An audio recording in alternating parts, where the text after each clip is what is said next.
आप सभी का स्वागत है मेरे YouTube चैनल विराज स्टडी IQ में। दोस्तों, आज मैं आपके लिए एक ऐसी वीडियो लेकर आया हूं जिसकी न्यू और ओल्ड दोनों स्टूडेंट को बहुत ही चाहना रहती है। दोस्तों, ये वीडियो है परीक्षा रणनीति कैसे करें। ठीक है, कई न्यू स्टूडेंट ऐसे होते हैं जिनको शुरू में ये पता नहीं रहता कि कौन सी किताबें पढ़नी है, कैसे तैयारी करें, एग्जाम हॉल का डर कैसे मिटाएं, क्या प्रैक्टिस सेट लगाए ना लगाए। इन सभी चीज़ों को ध्यान में रखकर और जो आपका यूके ट्रिपल यूके PSC का सिलेबस है उसके अकॉर्डिंग क्या क्या किताबें पढ़नी है, इसके लिए मैं आपके सामने ये वीडियो लेकर आया हूँ। सबसे पहले दोस्तों बात करते हैं कि परीक्षा में आता क्या क्या है। देखिए दोस्तों, परीक्षा में सबसे पहले जो सामान्य हिंदी होती है वो 20 अंक की पूछी जाती है। उसके बाद सेंट्रल जीके ये 40 नंबर का होता है, जिसमें से 30 नंबर का सेंट्रल जीके होता है प्लस 10 नंबर की होती है रीजनिंग।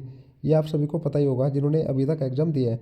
और बाद में बात करें उत्तराखंड जीके की, ये भी दोस्तों 40 मार्क्स का आता है जो कि बहुत ही महत्वपूर्ण है। आज मैं आपको सिलेबस के अकॉर्डिंग सभी मैं किताबें बताऊंगा जो जो मैंने पढ़ी हैं और सरकारी एग्जाम निकाले हैं। दोस्तों, ये मैं किताबें हैं जिनका शुरू में किसी को नहीं पता रहता, परंतु जैसे जैसे धीरे धीरे तैयारी करते रहते हैं बाद में इन किताबों का पता चलता है। ठीक है, यही चीज़ें मैं आपको शुरू में बता दूंगा जो कि आपके लिए बहुत ही हेल्पफुल रहेंगी। ठीक है दोस्तों, सबसे पहले हम बात करेंगे सामान्य हिंदी के लिए।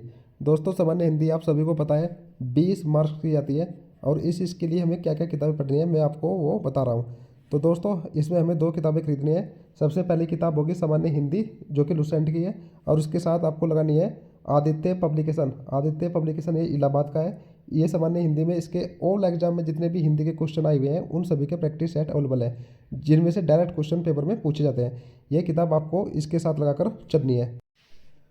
वहीं दूसरी बात करें कि हिंदी साहित्य का सामान्य परिचय।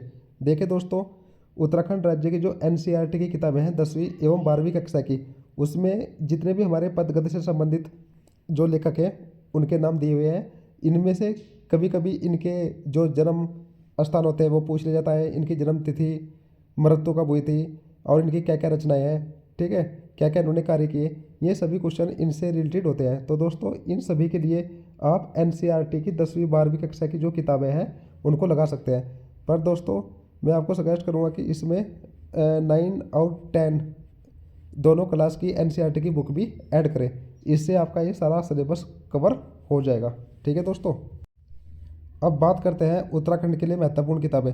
दोस्तों, उत्तराखंड का सबसे महत्वपूर्ण योगदान रहता है एग्जाम में, क्योंकि यह 40 मार्क्स का पूछा जाता है जो कि अपने आप में बहुत मार्क्स है। अगर आपका उत्तराखंड अच्छा है तो आपको परीक्षा में सफल होने से कोई नहीं रोक सकता। ठीक है, इसके लिए आपको क्या क्या करना है वो मैं आपको बता रहा हूँ। सबसे पहले तो आपको उत्तराखंड परीक्षा वाणी आप सभी जानते होंगे, ये आपको तैयार करनी है।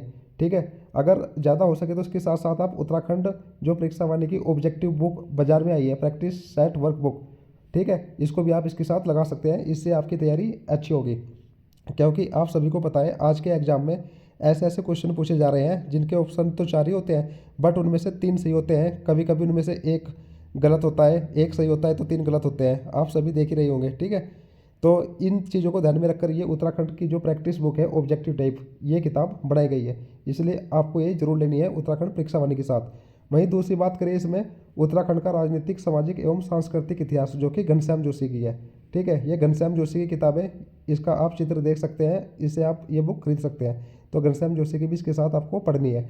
फिर वहीं तीसरी बात करें उत्तराखंड ईयर बुक 2024, ये आप साल के अकॉर्डिंग ले सकते हैं, जबकि अब की बार इसमें से बहुत क्वेश्चन पूछे गए हैं। उत्तराखंड ईयर बुक, इसमें सारा करंट अफेयर्स और जो उत्तराखंड के मेन टॉपिक है में भी शामिल है, इसलिए ये भी आपको बुक खरीदने हैं। ठीक है, याद रखिए कि अगर आपका एग्जाम 2025 में हुआ तो आप 2025 की उत्तराखंड ईयर बुक भी ले सकते हैं। ये हर साल लॉन्च होती है अक्टूबर नवंबर के महीने में।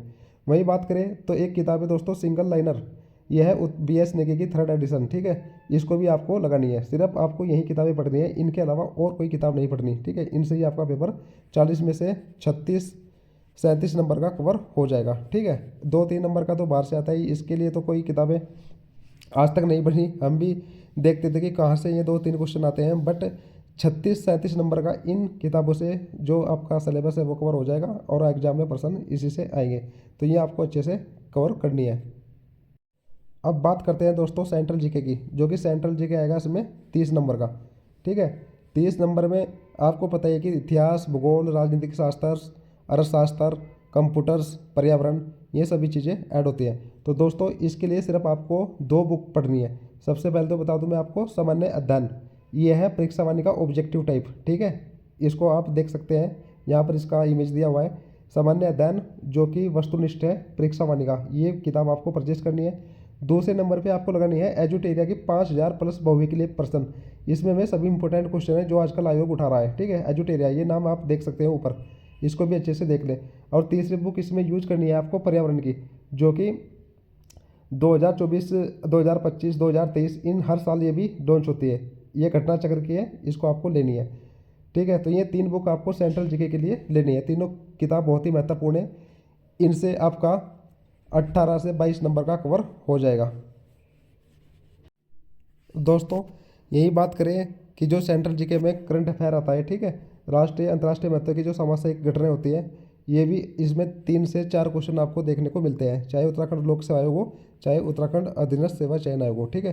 तो 3 से 4 नंबर का करंट इसमें से आना ही आना है। तो करंट के लिए दोस्तों आपको किताब लगानी है एजुटेरिया की, ठीक है। ये ईयर वाइज भी आती है और 6 मंथ की भी आती है, तो वो आप अपने अकॉर्डिंग लगा सकते हैं। मेरे हिसाब से वैसे पेपर में 7 से 8 महीने तक का पूछा जाता है, ठीक है। तो इसलिए जो अर्धवार्षिकी किताब होती है वही आपको लेने में फायदा है।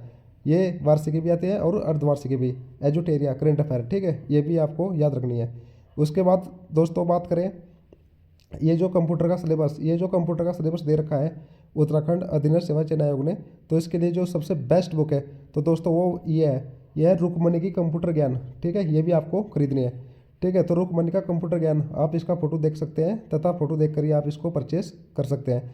तो दोस्तों ये भी आपको याद रखनी है। तो दोस्तों यहाँ बात खत्म होती है जो सेंट्रल जीके था। सेंट्रल जीके की मैंने आपको कंप्लीट बुक लिस्ट बता दी, उससे पहले मैंने आपको हिंदी की बता दी है और उत्तराखंड की बता दी है। अब बारी आती है दोस्तों रीजनिंग की।